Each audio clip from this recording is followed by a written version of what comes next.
자, 그래서 요 부분은 중요해요. 클럽 헤드에 정확하게 바닥에 닿는 거에 대한. 자, 클럽은 바닥에 닿지 않게 설계가 돼 있대요. 어큐메이터에서 3번 앵글, 그 다음에 왼팔 플라잉 엣지 구조를 잘 유지를 했어요. 그러니까 우리가 숙일 때도 이 각도 앵글을 그대로 유지를 해야 되잖아요. 저 같은 경우는 클럽이 이 각도를 이렇게 유지하고 이렇게 해서 클럽 헤드가 한 이만큼은 떠 있는 것 같아요. 이 상태에서 이 클럽이 내려가려면 어떻게 하면 될까요? 이 각도를 유지하고 이 클럽이 조금 더 바닥으로 내려가려면. 얘가 내려가야 돼. 근데 대부분 어떤 미스를 할까요? 여기서. 상체를 숙이거나 또 하나 미스가 뭐냐면, 얘가 풀려요. 그러면은 얘를 그대로 제가 들어볼게요. 이 삼각형이 깨졌죠. 그럼 얘도 깨져요. 깨질 수가 없어요. 그러니까 이 각도를 잘 유지를 해야 돼요. 이렇게 왼팔하고 요 클럽 샤프트가 만드는 요 V자 쉐이브가 유지가 돼야지 오른팔뚝하고 샤프트가 또 맞지. 얘가 이렇게 돼 있습니다. 정말 중요한 거예요. 그래서 이 상태를 유지를 하면 숙이면 이 클럽 헤드가 지면에서 이렇게 10cm 이상 들려 있어야 되거든요. 나머지는 뭐냐면 이 힙이 뒤로 빠지면서 이 무릎이 살짝 내려가는 움직임에 의해서 이 높이를 조정을 해야 된다는 얘기인 거죠. 그리고 이거를 또 여기랑 또 붙여서 생각을 한번 해보세요. 클럽 헤드가 아크가 지면에 닿기 전에 클럽 페이스는 볼을 치는 위치에 있어야 되는데요. 이 위치는 떠 있는 상태인 거잖아요. 그럼 어드레스 때도 바닥에 돼 있다는 얘기는 뭐냐면 그럴 필요가 전혀 없다는 얘기인 거죠. 자, 그래서 어큐뮬레이터 3번의 앵글, 요 각도, 요 앵글. 그러면 자연스럽게 왼팔 플라잉 웨지 구조가 이렇게 V자 쉐이브가 이렇게 되겠죠? 그리고 왼팔 플라잉 웨지 구조가 솔에 관여를 한대요. 임팩트 순간 클럽 헤드는 바닥에 닿지 않는 상태가 되겠죠? 그래서 어드레스에서 볼은 클럽 페이스의 토우에 놓아야 임팩트에서 페이스 센터에 맞출 수가 있대요. 이거는 무슨 얘기일까요? 아마추어 분들이 왜 생크가 날까요? 근데 웨지만 잡으면 생크가 잘 나잖아요. 아마추어 입장에서는. 이거랑 연관있어요. 그러니까 어드레스 때 여기서 얘기하는 건 뭐냐면 어드레스 때 얘를 어드레스를 했을 때 클럽의 센터가 아닌 토우 쪽에 이렇게 있어야지 맞는 순간에 조금 더 센터로 들어간다고 얘기를 하는 거거든요. 그 얘기는 뭐냐면 임팩트 플레인 라인, 로포인트 플레인 라인 기억나시나요? 네. 이거를 우리가 한번 사진을 보면서 우리가 이해를 한번 해보죠. 요 사진을 보시면 여기 틀어놓은 거잖아요. 그러면 저 녹색 선이 임팩트 플레인 라인, 요 밖에 있는 선이 로 포인트죠. 디봇에 있는 라인. 그러면 요 사람 관점에서는 요 로 포인트가 어디 있는 것처럼 보일까요? 바깥에 있는 것처럼 보이죠. 그러면 이 클럽 헤드는 항상 임팩트 플레인 라인에서 로 포인트로 진행을 하겠죠. 근데 만약에 얘를 센터에 이렇게 놨어요. 근데 얘는 로 포인트는 여기잖아요. 요 공보다 조금 더 바깥의 선이잖아요. 근데 얘가 바깥으로 나가면 안쪽에 맞을 수도 있다는 얘기인 거죠. 그래서 아마추어 분들이 스윙은 그다지 나쁘지 않은데 생크가 나는 건 뭐냐면 어드레스 때 얘를 이렇게 가운데 이렇게 맞추죠. 그럼 얘가 안에서 바깥으로 나가면 조금 더 안쪽에 맞을 수도 있잖아요. 근데 이렇게 토어에다 맞춰 놓으면 여기서 안에서 바깥으로 나가면서 조금 더 센터에 맞을 수 있는 확률이 높아질 수밖에 없다는 거죠. 그 드라이버도 그렇잖아요. 드라이버 우리가 티 꽂아 놓고 어드레스를 했을 때 드라이버가 이렇게 있다고 친데 보통 아마추어 분들은 이렇게 맞추려고 하죠. 근데 얘가 이렇게 들리면 어디 맞을까요? 안쪽에 맞아요. 근데 이 상태에서 이렇게 맞아야 되잖아요. 공은. 스위스 패드에 얘를 내리면 이게 맞을 수도 있다는 거죠. 근데 아마추어 분들은 막연하게 이렇게 놨죠. 근데 만약에 티가 낮으면 어떻게 될까요? 이 상태에서. 티가 조금 더 낮아지면. 센터 여기에요. 조금 더 바깥으로 나가는 게 조금 적어지죠. 티가 높으면 이렇게 맞아야 되잖아요. 맞을 때. 얘를 내리면 거의 끝에 걸려요. 이렇게 맞히고 이렇게 들려 맞으면 안쪽에 맞는 거죠. 그러면 이 클럽 페이스 면이 평면이 아니잖아요. 이렇게 공면으로 돼 있잖아요. 그래서 벌지 효과에서 안쪽에 맞으면 내가 아무리 인에서 아웃스윙을 하더라도 안쪽에 맞으면 슬라이스성 커브가 생길 수도 있거든요. 슬라이스가 나시는 분들은 될 수 있으면 요 끝에다 이렇게 해서 요 센터를 기준으로 약간 바깥쪽에 이렇게 맞게끔 유도를 하시면 약간의 아웃인 궤도라도 어느 정도 슬라이스를 또 잡을 수도 있거든요. 이런 거를 좀 활용을 하면 당장 조금 이렇게 필요한 것들에 대한 그런 것도 잡을 수가 있겠죠. 키가 높으면 더 토우 쪽에 놓아야 그렇죠. 더 나와야 돼요. 그래서 그게 아니면 가운데다가 이렇게 맞춰놓고 들고 하든지 내려놓을 것 같으면 맞춰놓고 내리면 그 위치가 맞을 수도 있다는 거죠. 자, 그래서 아까 우리가 바닥에 안 닿는 거를 배너관 같은 경우는 어떤 그림으로 우리가 이해를 해야 되냐면 이 그림 되게 유명하잖아요. 저 그림자 같은 게 클럽 헤드가 들려 있는 거예요. 이렇게 우리가 어큐메이터 3번의 앵글하고 왼팔 플라잉 웨지 구조를 이렇게 유지하고 요 상태를 요 각도 요 상태를 그대로 이렇게 들려 있는 거죠. 그럼 배너관도 무릎이 거의 이렇게 서 있죠. 이렇게 조절해서 이 높이를 맞춰야 된다는 거죠. 그래야지 이 앵글이 안 깨지는 거잖아요. 근데 만약에 여기서 이렇게 놓고 이 앵글을 제가 여기죠? 안 닿죠? 앵글이 없어져요. 이 그림이 되게 유명한 그림이잖아요, 배너가. 그러니까 상체를 세우고 될 수 있으면 엉덩이가 이렇게 내려가서 이 높이로 조정을 하라고 하잖아요. 그래서 이 배너간의 5레슨즈 있는 내용이 여기 있는 내용하고 상당히 유사한 점이 상당히 많아요. 자, 그 내용이 이거예요. 토우에 있어야 된다는 얘기가 플레이어 관점에서 로 포인트 플레인 라인은 임팩트 플레인 라인보다 바깥쪽에 있는 거겠죠. 그리고 스윙 아크의 로 포인트에 도달하기 전 임팩트가 발생하는 경우 인에서 아웃이잖아요. 근데 모든 스윙은 임팩트 플레인 라인에서 로 포인트로 이렇게 이동을 하겠죠. 자, 그래서 임팩트가 발생한 후에도 공에 맞은 다음에도 클럽은 로 포인트로 내려가 이동을 해줘야 되겠죠. 그럼 자연스럽게 약간 아웃으로 가고 밑으로 내려가는 게 자연스럽게 돼야 되겠죠. 그렇기 때문에 어드레스 때는 약간 토우에 있는 게 센터에 맞을 수 있는 확률이 조금이나마 높다는 얘기인 거죠. 자, 요거는 이제 머신 컨셉 아까 우리가 알아봤던 내용이거든요. 그래서 골핑 머신을 좋아하는 사람들도 상당히 많지만 부정하시는 분들도 상당히 많아요. 뭐 골프를 그렇게 복잡하게 우리가 할 필요 있냐 이제 이렇게 이제 말씀하시는 거고, 또 이 그림을 보고 되게 오해를 많이 해요. 이 그림이 뭐냐면 요 막대기가 우리 몸이에요. 그리고 요게 클럽인데 그 머신 컨셉 왼팔하고 클럽을 놀이터의 그네처럼 이렇게 설정을 하고 다른 부분에 의해서 얘를 움직이지 않는 게 가장 중요한 컨셉인 거잖아요. 근데 대부분 이거를 부정하시는 분들이 아니 사람의 몸이 이렇게 붙어 있지 않는데 어떻게 이렇게 골핑 머신에서 얘기하는 것처럼 움직일 수 있느냐. 근데 우리가 가능하잖아요. 그냥 이렇게만 설정만 해놓고 얘는 몸의 다른 부분에 의해서 움직이면 또 설명도 가능한 거잖아요. 그 내용이에요. 그래서 이 그림에 있는 머신은 그래서 머신 컨셉이거든요. 간단하고 움직이는 부분이 거의 없지만 사람의 몸은 움직이는 부분이 너무 많아 선택된 절차에 의해 제어가 돼야 된대요. 제가 이 바닥에 있는 라인을 지키려면 머리 위치를 지키고 스파인 앵글을 유지하고 오른쪽이 뒤로 빠져줘야 되겠죠. 그럼 어깨도 뒤로 빠져야 되고 골반도 어느 정도 빠져야 되고 무릎도 어느 정도 펴줘야지 이게 가능한 거잖아요. 근데 막연하게 얘를 지키려고 하면 얘를 안 쓰고 지킬 수가 있을까요? 바깥으로 나가요. 지키려면 자연스럽게 얘가 뒤로 비켜줘야 되잖아요. 그럼 얘도 움직이고 무릎도 움직이고 골반도 움직이고 얘도 빠지고 체중도 5대5로 있던 게 오른발 뒤꿈치 왼발 앞꿈치로 이렇게 움직이는 것들도 있는 거잖아요. 그런 것도 이해를 해야 된다는 얘기인 거죠. 자, 클럽의 세 가지 기능 제어는 이게 메케닉이겠죠. 클럽 페이스, 헤드, 샤프트 제어하는 거. 과학적이어서 신뢰할 수 있지만 무지한 결정 및 근육의 잘못된 사용은 불행을 가져올 수 있대요. 그 대표적인 게 머신 컨셉이 깨지면은 이제 골프가 복잡해지는 거예요. 그 대표적인 게 왼손목 코킹. 머신 컨셉에 의하면 얘도 능동적으로 움직일 수 없고 왼손목도 팔도 능동적으로 이동할 수 없고 어깨도 능동적으로 움직일 수 없는 거잖아요. 그러면 우리가 라인을 이렇게 잘 제어한 상태에서 테이크어웨이 동작이라고 얘기를 하죠. 그럼 여기서 왼손목의 근육을 쓰지 않고 코킹을 하고 왼팔을 올릴 수 있는 방법에 대해서 우리가 생각을 한번 해봐야 되겠죠. 어떻게 하면 될까요? 얘는 못 움직여. 혼자 못 올라가요. 팔꿈치가 이렇게 접어주면. 그리고 라인을 지키면서 팔꿈치가 펴지면. 오른팔 입장을 우리가 생각 한번 해볼까요? 오른팔은 터나 스윙어나 능동적으로 펴지든 수동적으로 펴지든 얘는 펴져야 돼요. 그럼 얘가 여기서 이렇게 펴지려면 어떻게 돼야지 펴질까요? 접혀야 돼요. 접혀야지 펴질 수 있는 거잖아요. 근데 만약에 얘를 필 수 있을까요? 안 접으면 파워가 나올까 얘가? 안 나와요. 왼팔을 올리고 왼손목 코킹 하는 것도 오른팔, 그러니까 팔도 뭐냐면 요 팔뚝을 이게 픽업한다고 표현을 하거든요. 이렇게. 자, 그럼 손이 여기 있어요. 아래에 있죠? 오른손이. 제가 요 팔뚝을 이렇게 한번 해볼게요. 손이 왜 위로 갔을까요? 여기 있던 손이. 여기 간 이유. 그렇죠.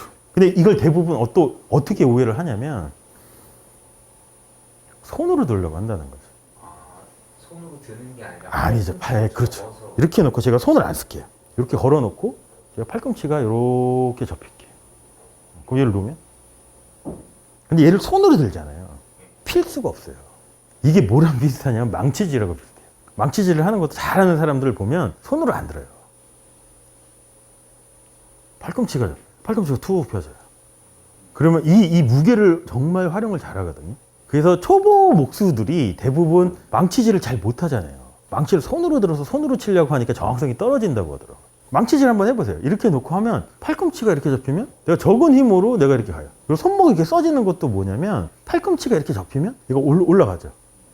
그럼 얘가 더 가려면 얘가 자연스럽게 이렇게 제껴지고 다시 팔꿈치가 펴지면 쿵, 쿵 이거지. 이건 큰 파워가 아니거든요. 네. 네. 백스윙 탑 올라가서 네. 레그가 좀 심하게 되는 네네네. 이런 식으로 네, 네. 출렁이는 느낌. 네, 네. 그런 경우에는 좀 팔꿈치를 늦게 접어줘서 그런 거예요. 그렇게 되시는 분들의 특징이 뭐냐면 우리가 이 라인을 지키잖아요. 여기서 왼팔이 비교적 평행이 됐을 때 이 그립 끝이 저 라인을 지켜야 돼요. 그럼 이때 이제 그런 분들의 미스는 뭐냐면 여기서 백스윙 탑으로 가는 걸 막연하게 손목을 꺾어서 이렇게 보내려고 하거든요. 근데 잘 한번 봐보세요. 여기서 이 끝이 저는 저 바닥에 있는 흰색 라인을 지킬 거예요. 출렁거릴 수가 없죠. 근데 그런 분들은 그냥 이렇게 왔잖아요. 그럼 여기서 들려고만. 손으로. 이 상태에서 저 라인을 계속 지킬 거예요, 제가. 요 끝이 저 뒤에 라인을 어떻게 생각할 거냐면 이 상태에서 요 라인을 계속 저로 가르친다고 치면 다시 한번 평행이 되겠죠. 그럼 놓고 손이 아니에요. 손하고 팔의 역할은 끝난 거예요. 라인을 지키려면 오른쪽이 더 뒤로 빠져줘야 되겠죠. 더 빠지고 하다 보면 여기서 평행이 또 한 번 되겠죠. 근데 그것들을 대부분 아마추어분들 어떻게 하냐면 여기까지 잘 하셨어요. 손으로 하려고 하니까. 자, 그래서 무지한 결정 및 근육의 잘못된 사용은 머신 컨셉이 깨지는 거겠죠. 왼손목 코킹도 혼자서 할 수 없어요, 얘는. 자, 코킹이라는 게 간단해요. 코킹이라는 게 요 손날이 팔뚝하고 일직선이 되는 게 코킹이잖아요. 제가 이렇게 놓고 얘는 머신 컨셉에서 얘는 혼자서는 못 되는 거죠. 그럼 제가 여기서 팔꿈치가 손이 아니고 오른쪽 팔꿈치 이렇게 접혀볼게요. 펴지면 다시 차오고. 이거죠. 그러니까 이 왼손목 코킹에 왼팔이 올라가는 거는 왼팔 자체적인 게 아니고 오른 팔꿈치, 손도 아니에요. 손으로 드는 게. 자, 그런 경험이 있잖아요. 우리가 한의원 같은 데 가보면 왼팔 여기가 아파서 한의원을 가요. 근데 침 잘 놓으시는 분들은 여기다 침 안 놓잖아요. 이런 데다가 막 놓고 하잖아요. 그게 다 연결이 돼 있대잖아요. 우리 몸도. 그러니까 왼팔이 실질적으로 움직이는 거는 얘가 아니라는 거예요. 이 상태에서 왼팔에 힘이 빠져 있어요. 그럼 제가 오른손 손가락 하나라도 이렇게 팔꿈치 접잖아요. 들 수 있어요. 너무 툭 떨어지고. 그럼 아까 우리 다운스윙 때도 이렇게 들어서 너무 툭 떨어지죠. 떨어지기 전에 휙 튀겨주면 훨씬 더 자연스러운 스윙이 될 수 있겠죠. 근데 왜 될까요, 얘가? 근데 대부분 잘 되시잖아요.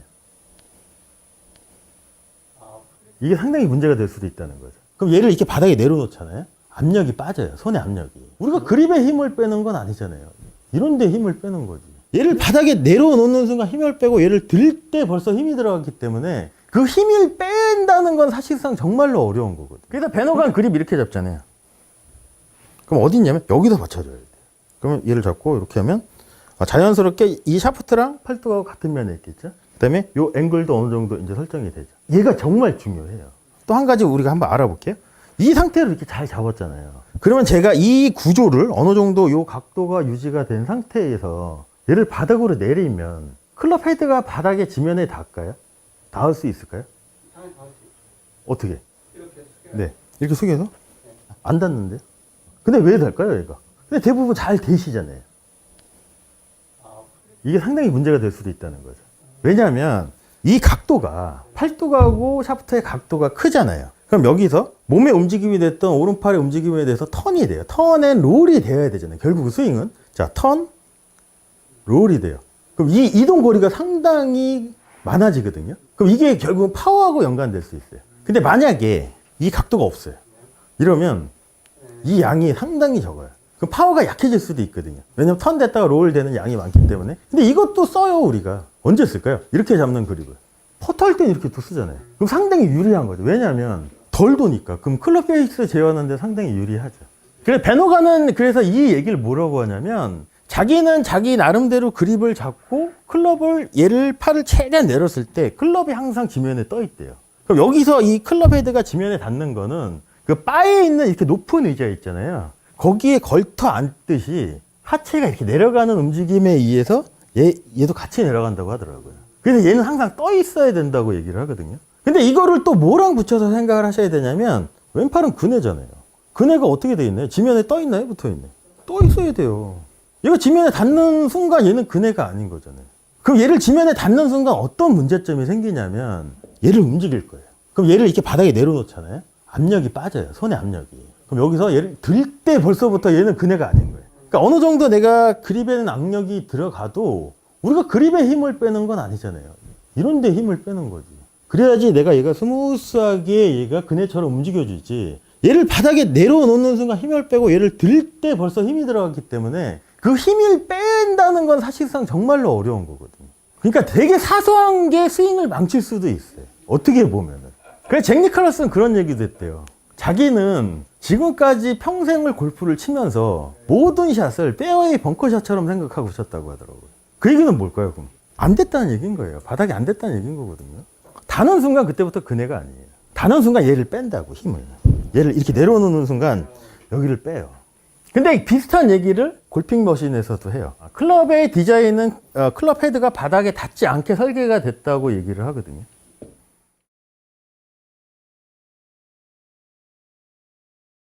자, 플레인 앵글은 어드레스 경사면에서 설정하는 기준에 의해서 분류가 된대요. 그리고 클럽 샤프트는 어드레스 경사면에서 움직이며 움직일 때 다른 플레인으로 이동할 수도 있고 그렇지 않을 수도 있다고 얘기를 하거든요. 그래서 골핑 머신에서 얘기하는 플레인이 한 가지가 더 있는데 그거는 안 쓰고 요 네 가지 정도만 우리가 알고 있으면 돼요. 핸즈 온리, 보라색, 클럽 샤프트가 놓여있는 플레인 라인이라고 생각하시면 되거든요. 그리고 일반적으로는 우리가 엘보 이렇게 했을 때 팔꿈치 위치, 그 다음에 턴더 숄더는 뭐냐면 상체를 숙인 상태에서 오른쪽이 이렇게 뒤로 비켜졌을 때 오른쪽 어깨가 백스윙에 끝났을 때 이 위치예요. 이게 턴더 숄더. 그러니까 요 사이에만 있으면 우리가 비교적 스윙이 괜찮다고 얘기를 하는 거거든요.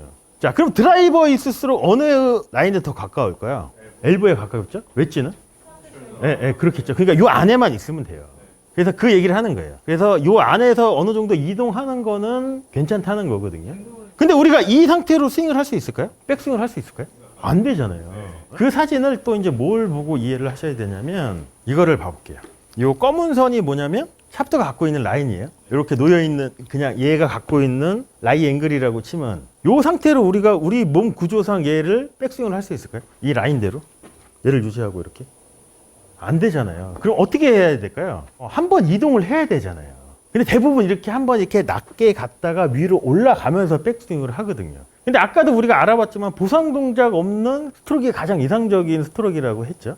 이 상태에서 우리가 보상 동작 없이 한번 높아지지 않고 한 번에 올릴 수 있는 방법에 대해서 고민을 한번 해봐야 되겠죠. 어떻게 하면 될까요? 근데 이 상태로는 못 하잖아요. 뭔가 이 설정에서 뭔가 바꿔주면 되겠죠. 손이 조금 멀어지면 어떻게 될까요? 손이 이 상태에서 조금 더 이렇게 멀어지면 그러면 요 검은색 라인이 손이 이렇게 멀어지면 얘가 이렇게 요 턴더 숄더 앵글로 바뀔 수가 있겠죠. 그럼 자연스럽게 오른 팔뚝도 이렇게 있던 게 이렇게 높아지면 자연스럽게 이 팔뚝도 요 빨간색 턴더 숄더 앵글하고 맞을 수도 있겠죠. 어드레스 상태에서 이 손의 위치가 어떻게 되면 더 편할까요? 멀어져야 돼요. 이렇게 멀어졌어요. 그럼 얘가 거의 같은 라인이죠. 근데 손이 가까워져요. 그럼 얘가 어떻게 되나요? 더 이렇게 플랫해지지 않나요? 요 상태가 이렇게 접히면 여기에요. 제 손의 위치가 여기죠? 얘를 이렇게 보내면.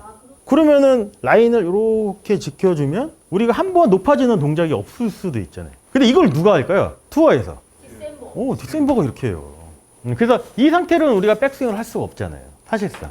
그래서 이 플레인 앵글에 대한 이해가 필요하다는 얘기인 거죠. 자, 그래서 클럽 샤프트는 어드레스 경사면에서 움직이면 움직일 때 다른 플레인으로 이동할 수도 있고 이동하지 않을 수도 있잖아요. 근데 이동하지 않는 게 더 좋은 거잖아요. 그러기 위해서는 얘가 멀어져야 된다는 거예요. 근데 우리가 생각을 한번 해보시면 우리가 플라잉 웨지, 아까 클럽 헤드는 바닥에 닿지 않게 설계되어 있다고 얘기를 했잖아요. 그러기 위해서 우리가 뭘 했나요? 얘를 높인 상태에서 왼손을 최대한 멀리 이렇게 익스텐션 액션으로 이렇게 멀리 뻗으라고 얘기를 했죠. 그럼 이 상태로 이렇게 놓으면 자연스럽게 저 빨간색인 턴더 숄더 앵글로 맞춰줄 수도 있다는 얘기인 거예요. 근데 이 상태에서 내가 몸이 가까워져요. 그러면 이렇게 처음에 갔죠. 근데 이 상태는 못 가잖아요. 그러니까 한 번 이렇게 더 높아져야 되는 상황이 발생할 수도 있다는 얘기인 거죠. 근데 그럼 또 높아지면 여기서 낮게 갔다가 높아지면 이 플레인 라인을 제어하는데 또 이제 실패하는 게 아니냐도 생각할 수 있는데 자, 이 플레인 앵글은 이렇게도 지켜지는 거고 업라이트에도 지켜지는 거고 이렇게도 지켜지는 거잖아요. 처음에 이렇게 갔다가 업라이트하게 가면서 얘가 이렇게 바뀌어도 라인을 지키는데 아무 문제 없거든요. 근데 우리가 이걸 안 하면 더 좋은 거잖아요. 그러기 위해서는 얘를 높이면 돼요. 그럼 이 상태면 그대로만 가주면 되는 거잖아요. 그래서 딕센버가 멀리 쓰는 거예요. 근데 대부분 선수들도 어드레스 때 이 그립 끝의 위치를 보시면 대부분 발끝에 있어요. 대부분 여기 있지. 왜냐면 이렇게 가까이 있으면 얘가 이렇게 가기가 상당히 어려울 수도 있거든요. 그래서 자연스럽게 이 플라잉 웨지 구조를 맞추면 그게 자동으로 설정이 될 수도 있거든요. 클럽은 바닥에 닿도록 설계되어 있지 않으며 클럽 샤프트는 한 가지 플레이 라인 기준과 정렬할 수 있대요. 그거를 엘보로 맞출 수도 있고 때로는 턴도로 맞출 수도 있겠죠. 엘보로 맞추면 한 번에 이동을 해야 되는 거고 턴도로 맞추면 이동 없이 할 수도 있는 거겠죠. 그건 이제 뒤에서도 한 번 더 나오니까 그때가 다시 한번 설명을 해드릴게요. 자, 그래서 한 가지 플랜 앵글로 기준점과 정렬을 하는 건 뭐냐면 오른팔뚝 플랜 엣지를 거기에 맞춰서 정렬을 해야 되겠죠. 그럼 만약에 엘보 플레인으로 정렬을 하려고 하면 어떻게 될까요? 여기서 얘가 더 낮아야 돼요. 근데 이렇게 놓고 우리가 웨지를 스윙하면 어떻게 될까요? 정확하게 맞을까요? 라이 앵글이 이렇게 플랫하면 플랫할수록 이 바닥에 있는 라인을 지키려면 어떻게 되냐면 이 턴의 양이 많아야 돼요.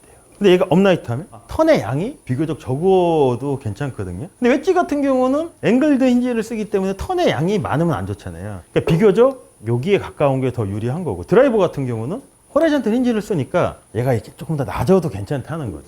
그래서 드라이버 칠 때 대부분 거리 많이 나가는 사람들이 이렇게 이 팔뚝하고 이 손도 이렇게 낮고 이 몸도 이렇게 많이 열리는 패턴이 많이 있잖아요. 그때는 이게 더 유리할 수도 있다는 거죠. 드라이버는. 근데 그걸 안 하고 한 가지로 우리가 통일해서 할 수도 있잖아요. 그런 변화 없이. 근데 드라이버 칠 때는 이렇게 바꾸고 웨지를 칠 때는 이렇게 바꾸는 것도 어떻게 보면은 그렇지 않고 그냥 여기에 맞춰서 웨지나 드라이버를 다 쳐버리면 그러니까 이렇게 회전된 들었을 때 우측 그렇죠. 이렇게 상체를 제가 이렇게 상체를 들 숙이면 더 높을 여길 거고 더 숙이면 여길 거고 얘는 이제 클럽에 따라서 턱더 숄더는 바뀔 수 있겠죠. 엘보도 마찬가지로 엘보도 내가 더 숙이면 이 위치인 거고 들 숙이면 더 높아질 수도 있는 거고 그 차일 수도 있겠죠. 그래서 클럽 샤프트는 엘보 및 턴더 숄더 플레인 앵글 사이에서 정렬되어야 하며 가장 유용하게 이 두 가지가 가장 유용하게 쓰인대요. 그 이유가 뭐냐면 두 플레인 앵글을 정렬하는 이유는 임팩트에서 클럽 헤드의 토나 힐이 너무 들리지 않게 할 수 있대요. 우리가 다운힐이나 업힐에서 공 칠 때 보정을 하잖아요. 이렇게 발끝 오르막일 때는 훅이 나고 발끝 내리막일 때는 슬라이스가 나죠. 그 이유가 뭐냐면 얘가 발끝 오르막일 때는 어떻게 되면 이 플레인 앵글이 이렇게 플랫해지는 걸 수도 있겠죠. 그러면 저 엘보보다 더 이렇게 플랫할 수도 있다는 얘기인 거거든요. 그럼 어떻게 되냐면 얘가 플랫하면 플랫할수록 토우가 이렇게 많이 들리죠. 그러면 이 끝이 어디를 향하나요? 왼쪽이죠. 그래서 얘가 더 우측이죠. 근데 엘보하고 턴더 숄드 안에만 있으면 얘가 너무 이렇게 많이 들리는 게 어느 정도 보완이 된다는 거죠. 그래서 저 두 가지 안에만 있으면 된다는 거예요. 엘보하고. 근데 엘보보다 더 낮아요. 공을 치는데. 극단적으로 보면. 그럼 스퀘어를 유지한다고 하더라도 왼쪽을 향할 수 있겠죠. 반대로 얘가 더 높아요. 그러면 오른쪽으로 갈 수도 있겠죠. 그래서 요 두 가지 안에만 있으면 된다는 얘기인 거예요. 턴더 숄더하고 엘보 사이에만.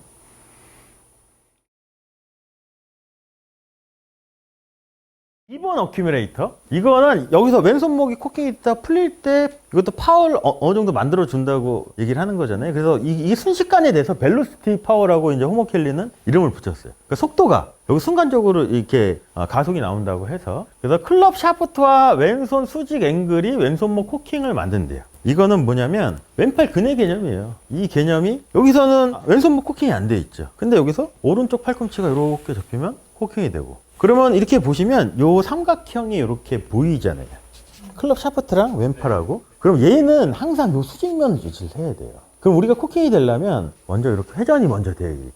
왼팔 근의 개념 중에 왼팔 근에는 회전 모션과 수직 모션밖에 할 수 없다고 했었잖아요. 그렇게 수직이 되고 그다음에 얘를 이제 코킹을 하는 거는 얘 자체적으로 하는 게 아니고 오른쪽 팔꿈치의 익스텐션 액션. 얘를 이렇게 계속 밀어줍니다. 근데 이거를 그냥 처음에는 어떻게 설명해도 괜찮냐면 그냥 팔꿈치를 이렇게 접어서 이렇게 만든다고 이렇게 설명을 하셔도 상관은 없어요. 그래도 중요한 게 뭐냐면 왼팔은 근해였잖아요. 그 왼손목 코킹조차도 혼자서는 못하는 거잖아요. 그래서 원심력이나 어큐뮬레이터 1번을 사용하여서 2번 어큐뮬레이터 왼손목 코킹을 만들래요.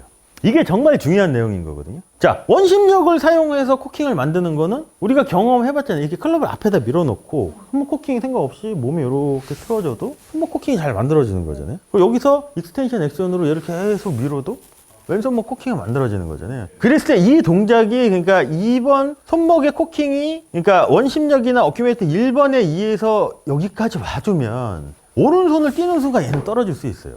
근데 문제는 뭐냐면 여기서 왼손의 근육의 힘으로 얘를 꺾는 순간 코킹을 만드는 순간 왼팔은 그때부터 근해가 아니게 될 수밖에 없거든요. 그래서 제 느낌에는 여기서 백스윙을 이렇게 익스텐션 액션 어큐뮬레이터 1번이나 원심력에서 되잖아요. 그러면 제 느낌에는 왼손목 코킹이 안 된 것 같이 보여요. 느껴져요.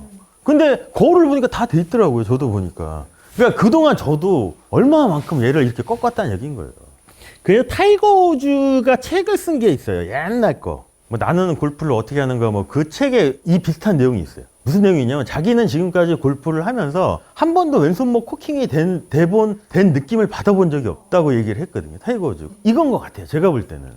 얘는 모션인 거지 액션이 아니라는 거지. 액션은 얘가 액션이겠죠. 원심력이든지 몸이 이렇게 틀어진 거든지 아니면 오른팔을 이렇게 익스텐션 액션을 하는 게 액션일 수도 있는 거잖아요. 그 움직임에서 자연스럽게 왼손목 코킹이 된 거지. 이건 아니라는 거죠.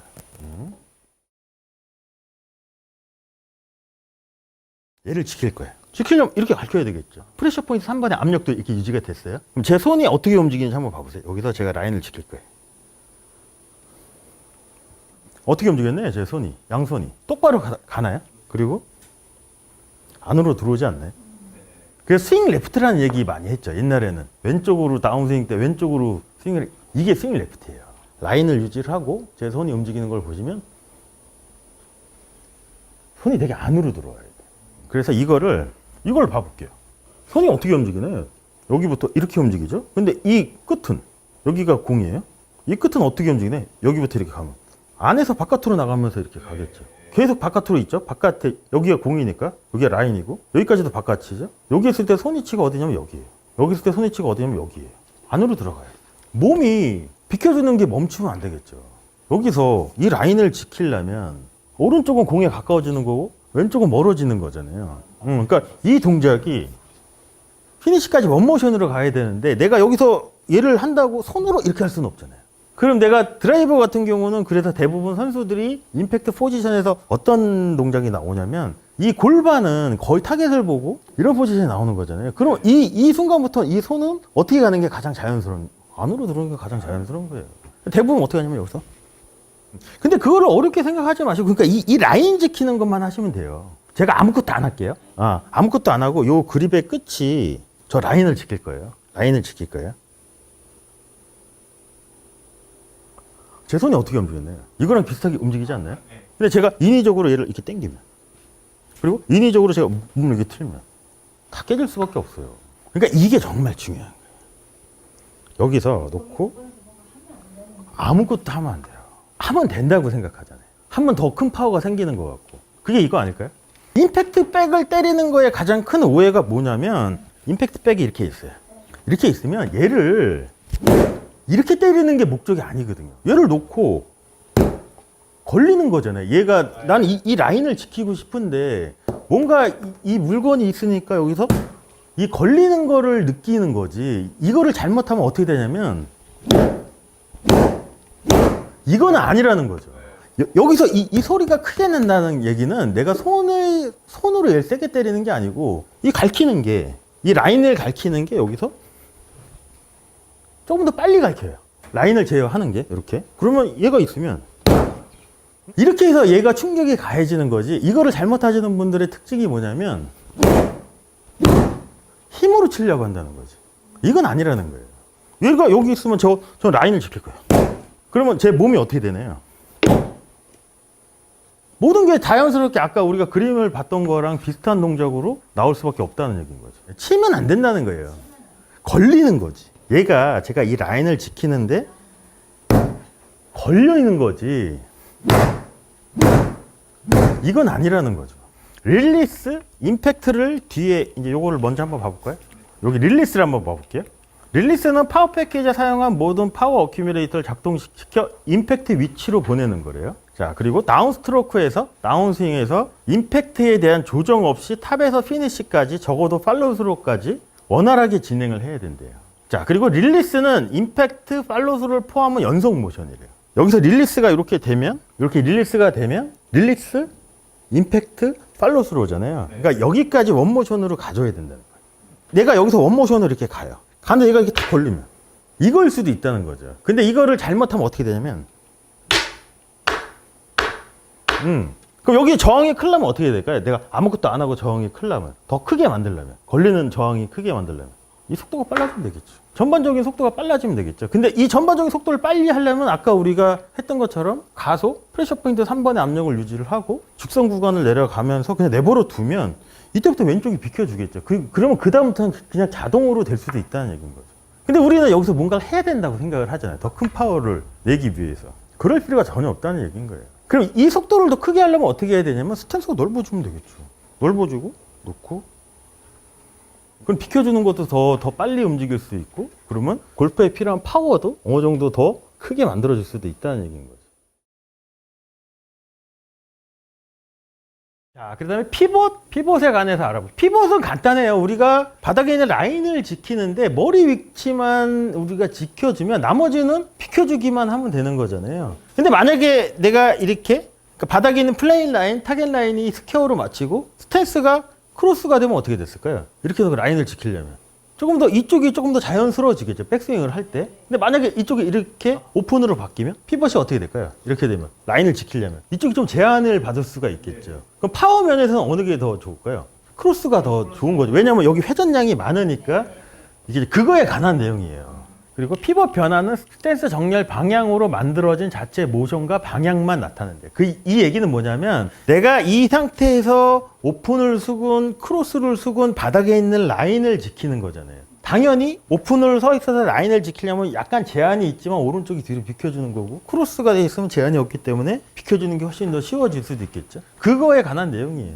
그래서 피벗은 원심력에 필요한 회전 모션을 만들기 위해 피벗 구성 요소를 사용하는 거래요. 나는 라인을 지키기 위해서 오른쪽이 뒤로 이렇게 빠져주면 제3자가 봤을 때는 그게 회전으로 보일 수도 있겠죠. 어깨 회전, 골반 회전으로 보일 수도 있겠죠. 근데 우리가 느낄 때는 그게 회전이 아닐 수도 있다는 거죠. 자, 그래서 피벗은 기울어진 플레인에서 골프 클럽 움직임에 의해 회전 모션으로 만들어진대요. 근데 액션이 아니잖아요. 이거를 내가 몸을 써서 회전으로 했으면 아마 회전 액션이라고 표현을 했을 것 같아요. 모션인 거잖아요. 모션은 그냥 비켜주는 거죠. 바닥에 있는 라인을 지키기 위해서. 그때 이제 보면 오른쪽이 바닥에 있는 라인을 지키려고 이렇게 비켜주면 어떠냐면 오른쪽 무릎도 펴져야 되는 거고 힙도 움직여야 되고 어깨도 뒤로 빠져야 되겠죠. 그러니까 이 빠지는 이 직선의 움직임이 회전을 만들 수도 있다는 거죠. 그래서 피벗의 구성 요소는 이렇게 돼 있대요. 발, 무릎, 엉덩이, 어깨 모션과 액션으로 구성이 돼 있대요. 여기서 모션은 제3자가 봤을 때 회전처럼 보이는 게 모션이고 내가 느끼는 액션은 멀어지는 거죠.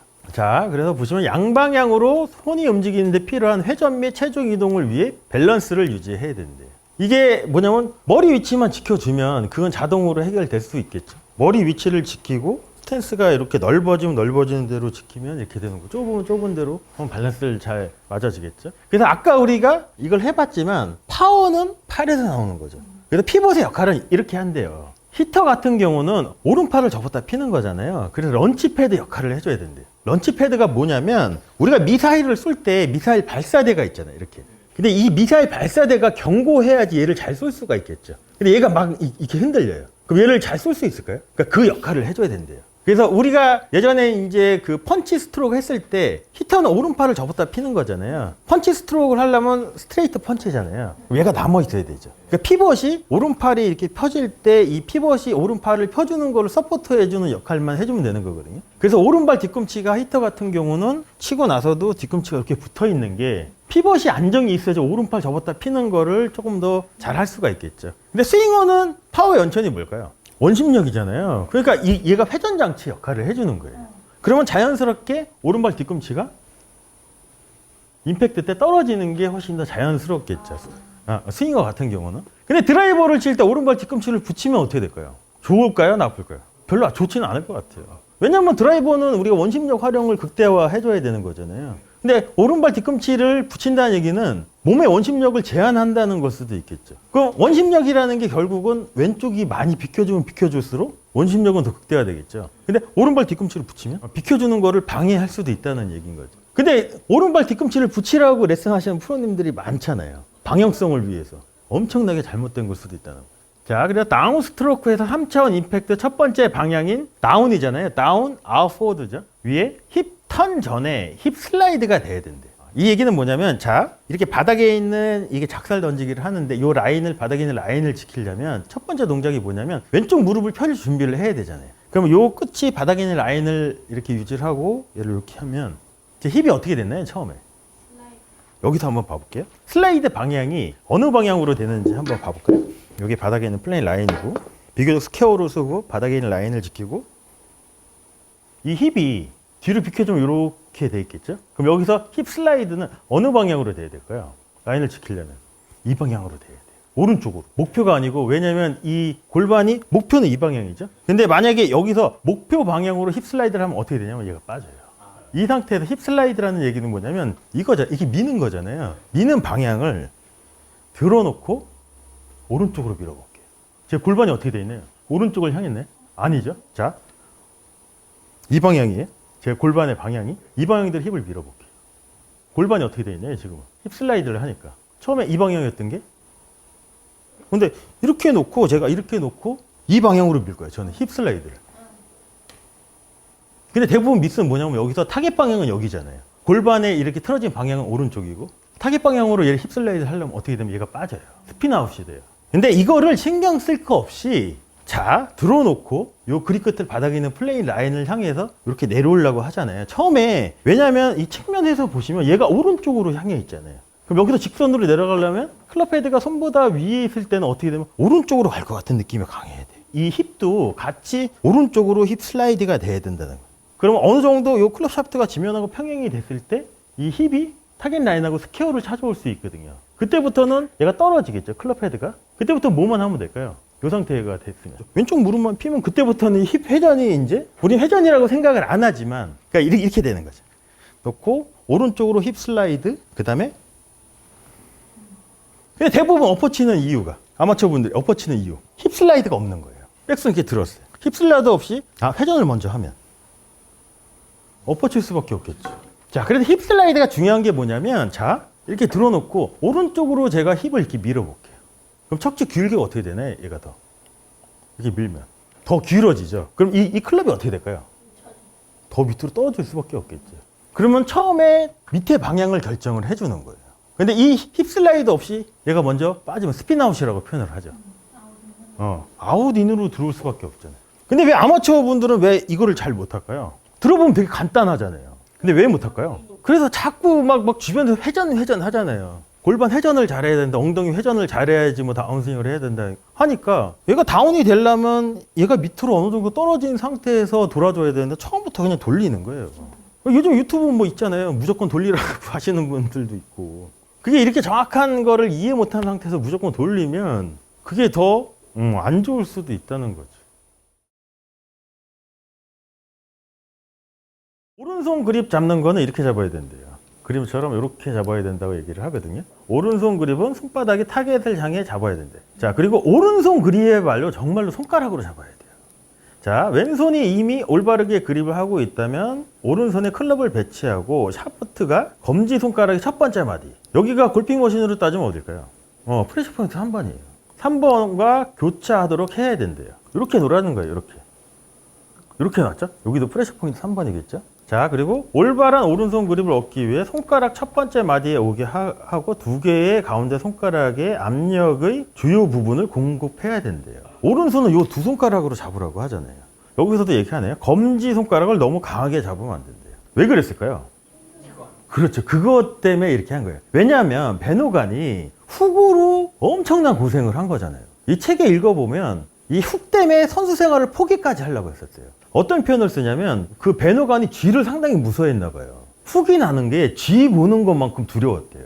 그래서 그 트라우마가 있어서 이 검지나 엄지에 힘들어가는 거를 되게 강조해요. 새끼손가락은 왼손 검지와 중지 사이에 홈에 단단히 고정을 해야 된다고 얘기를 했거든요. 근데 이것도 잘 못하시는 분들 많죠. 검지 이렇게 이 사이에 못 끼는 분들 많잖아요.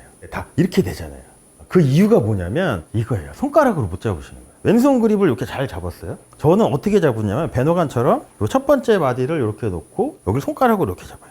그럼 여기가 어떻게 될까요? 여기가 많이 있죠. 그리고 또 하나가 뭐냐면 이 엄지 손가락을 어떻게 해야 되냐면 베노간에 보면 이제 숏썸이 있고 롱썸이 있잖아요. 너무 숏썸으로 이렇게 잡으면 안 돼요. 그래서 저는 이 적정한 왼손 엄지손가락의 길이가 얼마큼이 돼야 되냐면 이렇게 가운데 두 손가락을 했을 때 이 그립의 끝이 여기에 맞게끔 이 길이에 이렇게 맞게끔.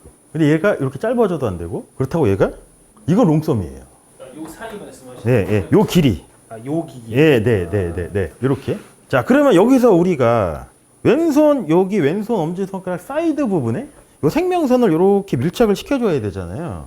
근데 요 상태가 되면 얘가 안 붙죠? 그럼 보통 아마추어 분들은 여기서 어떻게 하려고 할까요? 얘를 붙이려고. 이렇게 안 하면 여기서 둘 중에 하나죠. 그럼 얘가 또 경직이 될 수도 있잖아요. 그럼 이걸 안 하고 우리가 그립을 잘 잡으려면 어떻게 하면 되냐면, 자, 요 길이를 맞추고 이렇게 딱 잡고 손을 뒤로 제껴야 돼요. 이렇게 제껴서 저는 어떻게 생각을 하냐면, 요 생명선 부분은 여기가 이렇게 볼록 튀어나오죠. 엄지손가락은 이렇게 하면 여기가 살짝 들어가 있죠. 그럼 퍼즐 맞히듯이 얘가 이렇게 퍼즐 맞히듯이 딱 맞아야 돼요. 그럼 손이, 양손이 되게 가까워지거든요. 그 상태에서 엄지, 검지를 떼어도 왼손은 여기 압력, 오른손 요 두 손가락의 압력을 이렇게 하면 요 끼는 게 이제 사실상 가능하겠죠. 근데 이걸 못 끼시는 분들은 어떻게 잡냐면, 얘를 너무 쇼썸으로 이렇게 손가락으로 잡으면 왼손 엄지손가락이 이 고리를 아까 우리가 이렇게 확실하게 이렇게 걸어줘야 되잖아요. 이거를 못 끼시는 분들이, 저도 그랬지만 어떻게 잡으려고 하냐면, 쇼썸으로 하고 잡으라고 하니까 왼손 엄지손가락의 검지 처리를 어떻게 하려고 하냐면 여기를 띄죠. 이렇게 띈 상태로 얘를 얇게 잡고 이 상태로 걸면 어떻게 얘가 되게 불안해져요. 그래서 저는 엄지손가락을 제 나름대로 정의한 게 어떻게 잡아야 되냐면 따봉이에요. 우리가 그냥 엄지척을 할 때 얘를 이렇게 하나요? 그래야지 얘를 확실하게 감쌀 수 있을 거거든요.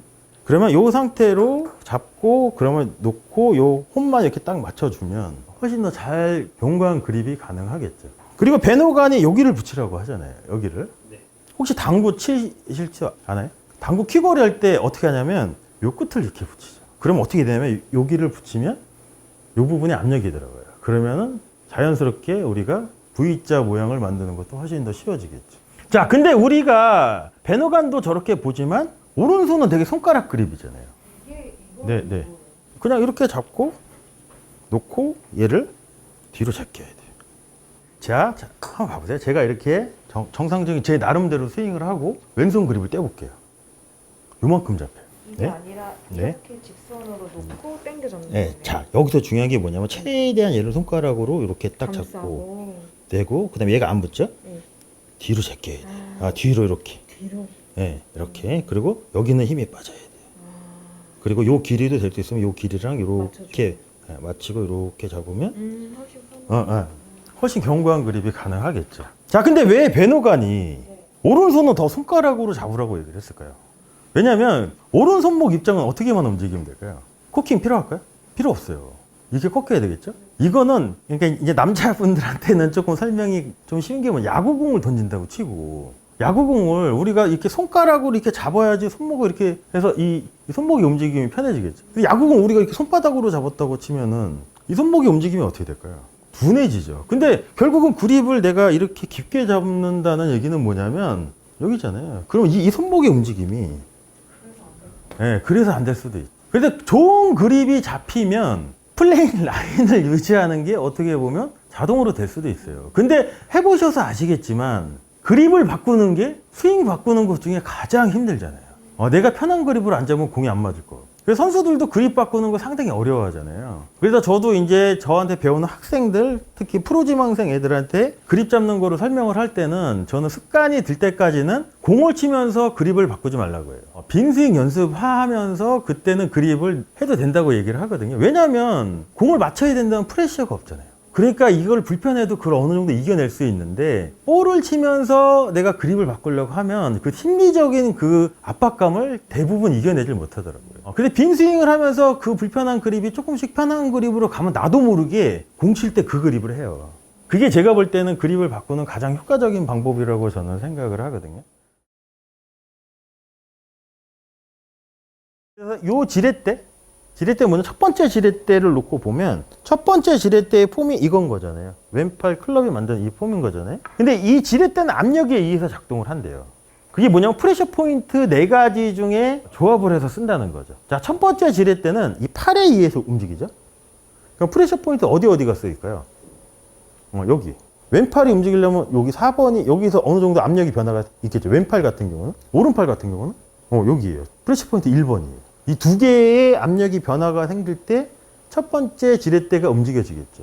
그럼 첫 번째 지렛대가 움직이고 두 번째 지렛대가 작동을 할 때는 오른쪽 팔꿈치가 접히면서 코킹이 되면 당연히 이 부분에서 압력이 느껴지고 그 다음에 여기서 압력이 느껴지죠. 이 두 개는 어딜까요? 2번하고 3번인데 어디에 있나요? 얘가 손에 있죠. 그리고 첫 번째 지렛대는 팔에 의해서 움직이니까 손에 있지만 이 부분 오른팔은 여기, 왼팔은 여기. 두 번째 지렛대는 여기 2번, 3번. 자, 그리고 지렛대의 어떠한 부분도 독립적으로 앞으로 회전할 수 없대요. 이게 왼팔 근해죠. 첫 번째 지렛대이기도 하고. 자, 이 지렛대가 앞으로 가려면 어떻게 가야 될까요? 근데 얘 혼자 이렇게 갈 수 있을까요? 못 가요. 오른쪽이 이렇게 가고 왼쪽 무릎이 펴지면서 이렇게 비켜주는 움직임에 의해서 얘는 갈 수 있어요. 때로는 놓고 오른팔이 접혔다가 이 펴지는 움직임에 의해서도 갈 수가 있겠죠. 근데 둘 다 혼자서는 못 가는 거잖아요. 왜냐하면 왼팔은 근해이기 때문에 머신 컨셉에 의해서. 대부분은 이렇게 가길 원하죠. 자, 그리고 지렛대는 작동 방식과 관계없이 원형으로 움직인대요. 그 얘기는 뭐냐면, 자, 여기서 지렛대가 아무리 저 바닥에 있는 플레이 라인을 유지하기 위해서 몸의 움직임이나 오른팔 움직임에 의해서 얘가 앞으로 가면 얘는 어떻게 움직였나요? 직선으로 움직이네. 곡선으로 움직이죠. 그래서 원형으로 움직인다는 얘기인 거거든요. 이게 뭐냐면 결국은 이 클럽 샤프트의 연장선을 라인을 지키지만 클럽 헤드는 앞으로 갈 때도 서클로 움직이는 거랑 또 연관이 있겠죠. 자, 그래서 지렛대는 플레인 포스에 의해 임팩트를 통과해야 된다. 자, 스윙 플레이는 어떻게 생겼죠, 우리가? 어떤 면에서 움직이죠? 경사면에서 움직이는 거잖아요. 그럼 경사면에서 제가 이 그립 끝을 바닥에 있는 플레인 라인을 이렇게 유지했다고 치면 이게 경사면 아닐까요? 이렇게 기울어진 게? 근데 우리가 얘를 바닥에 있는 플레인 라인을 상에 직선으로 밑으로 내려가는 거잖아요. 밑으로 내려가서 이거는 또 못 가요. 이것도 경사면하고 비슷하지 않나요? 근데 얘가 왜 이쪽으로 왔냐는 거예요. 여기 있던 게. 여기 있는 이 클럽이 이쪽으로 온 이유. 밑으로 내리려고 하니까 오지 않았을까요? 요 그립 끝을 바닥에 있는 라인, 플레인 라인을 향해서 직선으로 내리려고 했더니 이쪽이 무거우니까 떨어지고 오른쪽이 공에 가까워지고 왼쪽이 멀어지는 움직임에서 릴리스가 되니까 이쪽으로 오겠죠. 이 앞으로 만드는 건 내가 인위적으로 만들려고 안 해도 여기서 작살 던지기만 이쪽으로만 잘하고 이 클럽이 여기서 이렇게 떨어지는 것만 그냥 허용을 하면서 왼쪽 무릎이 펴지면서 비켜주면 앞쪽으로 가는 건 자연스럽게 만들어질 수도 있다는 얘기인 거죠. 자, 그리고 11번은 그렇게 복잡하게 생각하실 필요 없는 게 뭐냐면 클럽 헤드 포스와 모션은 무게중심의 직각으로 플레인에 있으며 스피드, 질량, 반지름에 따라 변한대요. 그러니까 이거는 무슨 얘기를 하는 거냐면 클럽 샤프트하고 이렇게 수직으로 있대요. 그리고 얘는 어떻게 움직이냐면 직각으로 플레인에 있으며 스피드, 질량, 스윙, 반지름이 변한다고 얘기를 하는데 그러면 이 노란 공이 클럽 페이스에 이렇게 있는 부분을 뭐라고 우리가 표현을 하나요? 클럽 페이스에 이렇게 노란 공이 요 가운데 이렇게 있으면 맞아요. 스윗 스팟이 바닥에 있는 플레인 라인을 이렇게 움직인다는 얘기인 거예요. 그럼 클럽 페이스는 어떻게 될까요? 열렸다가 닫힐 수도 있고 때로는 레이백이 될 수도 있고 이 얘기를 하는데 근데 우리 이거 이거 몰라도 상관없지 않을까요? 그러니까 스윗 스팟 얘기하는 거예요. 스윗 스팟이 저 플레인 라인을 향해서 이렇게 움직인다는 걸 표현한 것 같아요. 자, 그래서 첫 번째 지렛대가 이렇게 움직인대요. 그래서 첫 번째 지렛대는 프레셔 포인트 1번 여기, 그 다음에 4번은 여기죠. 그래서 스윙어는 요 4번. 그러니까 얘를 가만히 양팔을 왼팔은 근해, 오른팔은 스윙어는 수동적인 거죠. 그러면 이 첫 번째 지렛대 움직이려면 어떻게 움직일까요? 오른팔을 못 써요. 몸이 틀어져야 되겠죠. 그럼 여기 압력이 들어가죠. 네, 그러면 4번이 쓰인 거잖아요. 히터는 오른팔을 쓸 수 있잖아요. 그럼 얘를 이렇게 그네처럼 놓고 오른팔 팔뚝으로 라인을 이렇게 지키면 이 부분에서 압력이 많이 느껴지겠죠. 그래서 스윙어는 4번 여기, 히터는 1번의 압력이 변화가 느껴진다는 거죠. 근데 이것도 그냥 몰라도 돼요. 그냥 이렇게 팔이 쓰이는 거잖아요. 그래서 팔에 의해서 움직인다. 첫 번째 지렛대. 첫 번째 진자 운동을 하니까. 두 번째 진자 운동은 뭐에 의해서 될까요? 손. 두 번째 지렛대는 손에 의해서 움직인대. 그래서 프레셔 포인트 2번하고 3번. 2번, 3번이죠. 이건 이 정도만 아셔도 되실 것 같아요. 그냥 두 개의 시계추 운동이라고 생각하시면 돼요. 배노간의 그 드릴이 있잖아요. 이렇게 팔꿈치를 옆에 붙이고 여기서 흔들흔들 하라고 하잖아요. 처음에. 그럼 이건 뭘까요? 클럽 헤드가 손보다 밑에 있는 거. 이게 첫 번째 지렛대예요. 그럼 얘가 조금 더 가속을 붙으면 얘가 조금 더 올라가겠죠. 이건 두 번째 지렛대겠죠. 내버려두면 더 많이 가고. 얘가 더 많이 클럽 헤드가 더 많이 올라왔으니까 내버려두는 가속을 이용해서 내버려두면 얘가 더 많이 가겠죠. 그럼 이게 순차적으로 움직이죠. 첫 번째 지렛대 또 가속을 붙으면 두 번째 지렛대. 그럼 쓰일 때도 두 번째 지렛대 가속이 붙고 첫 번째 지렛대에 가속이 붙고. 자, 그리고 이제 중요한 내용이 이제 이거예요. 깨끗한 픽업. 그래서 클럽 헤드가 이렇게 바닥에 닿지 않는다는 거에 대한 명확한 이해가 좀 필요하겠죠. 깨끗한 픽업이라는 건 뭘까요, 우리가? 요즘 그 트랙맨 데이터 용어로 따지면 스매시 팩터를 좋게 하려면 임팩트 순간에 클럽이 갖고 있는 에너지를 공한테 100%다 전달을 해야 되겠죠. 근데 살짝 뒷땅을 치면 에너지를 어느 정도 뺏기는 걸 수도 있잖아요. 그러니까 그거에 관한 내용이에요. 클럽 헤드 아크가 지면에 닿기 전에 클럽 페이스는 볼을 치는 위치에 있어야 된대요. 클럽 헤드가 이 순간에는 닿아 있을까요? 아니면 약간 떠 있는 게 맞을까요? 떠 있는 게 맞겠죠. 그러면 어드레스 상태에서는 얘가 이게 떠 있어야 되잖아요. 맞는 순간에도 지면에 닿아 있으면 안 되는 거예요. 지면에 닿는 순간 뒷땅인 거잖아요. 자, 그래서 임팩트 순간 클럽 페이스가 스윗 스팟을 유지하기 위해서는 클럽 헤드 아크 반경이 짧아져야 된대요. 처음보다 짧아져야 된다고 하거든요. 자, 그러면 클럽 헤드 아크 반경이 짧아지려면 임팩트에서 오른 팔꿈치가 완전히 펴지면 안 된다는 거죠. 이렇게 되는 거잖아요. 맞는 순간이. 그럼 결국 이게 뭘까요, 근데 또? 힌지 액션일 수도 있고, 오른 팔뚝 플라잉 웨지가 얘가 이렇게 접혀 있어야지 클럽 샤프트하고 팔뚝이 같은 면에 이렇게 있는 거잖아요. 근데 여기서 얘가 이렇게 펴지면 100% 뒷땅이에요. 근데 아마추어 분들은 왜 뒷땅을 칠까요, 근데 자꾸? 그리고 클럽 헤드가 레그가 사라져서 그래요. 여기가 지면이라고 치고 제가 이렇게 스윙을 해요.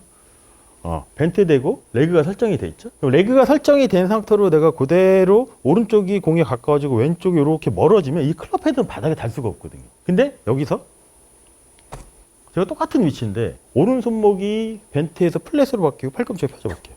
그럼 100% 뒷땅이거든요. 그러기 위해서는 우리가 오른 팔뚝 플라잉 웨지를 임팩트 순간까지는 잘 유지를 해야 되잖아요.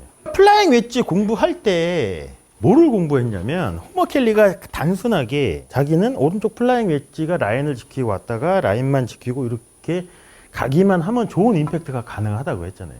오른팔뚝 플라잉 웨지를 이렇게 유지하려면 오른 손목 벤트도 유지가 돼야 되고 오른쪽 팔꿈치가 이렇게 살짝은 접혀 있어야지 이게 되는 거지. 이거잖아요, 이거. 그럼 우리 몸은 어떻게 될까요? 이 상태로 이렇게 되면 어드레스 때보다 이 척추의 틸이 조금 더 돼 있어야 돼요. 근데 이렇게 된 것만큼 우리가 높이를 또 유지를 하려면 얘가 펴지면 뒷땅이겠죠. 그러니까 얘가 이렇게 접혀 있어요.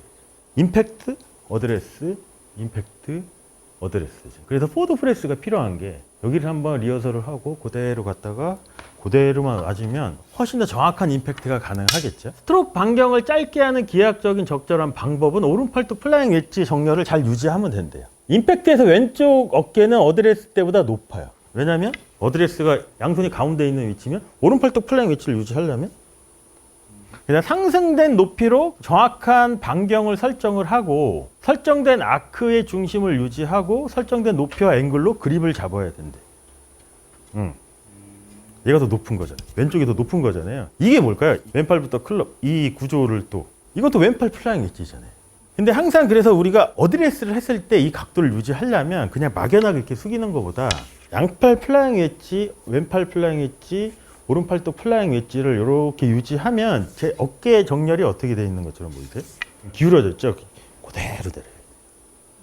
내리고 여기서 스탠스를 잡고 이게 포워드 프레스잖아요. 여기서 그대로 돌아오면 어드레스, 포워드 프레스 이렇게 돌아오는 거죠.